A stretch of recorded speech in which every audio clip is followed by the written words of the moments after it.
रोह्यानं खाल्ला असता चंदू कारभारीचा मार. सकाळ सकाळी गाडी गाण झालती. मग काय बघत बघत ओम्याच्या शेडवर पोहोचलो. शेडवर गेलं पहिले तर गाडीची अवस्था एवढी बेकार झालती की जिथं बसल तिथं धुवायला लागत होता. मग काय दोन्ही गाड्या लावल्या लाईनीत आणि ओम्यान रागी गेली पळतच मोटर चालू करायला आणि पळत जाऊन मोटर चालू करून आली. पाईप चांगल्या हातात गावल्यावर सुट्टी देतोय तो. रपारप गाडीवर पाणी मारलं.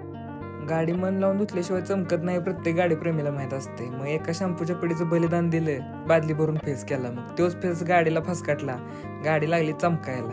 याला लागतंय ओंकार सर्व्हिसिंग सेंटर कोथावडी. लावलेला सगळा शॅम्पू धुवून काढल्यावर गाड्या नव्यासारख्या चमकत होत्या. पण भाऊ काय ऐकायचं नाव घेत नव्हता, आज चोळतच होता. मग भावाला म्हणलं बास कर आता, गाडीचा कलर काढशील. मग हे सगळं झाल्यावर आम्ही भाऊंनी गाडी लावली आपली फिरवून.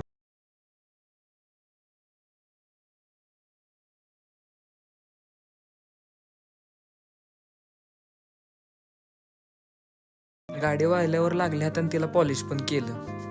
आमच्याकडे पीपीएफ करून भेटेल. आता एवढी मेहनत घेतल्या म्हणल्यावर गाडी नव्या गाडीला लाजवलं असेच दिसणार की आणखीन काय.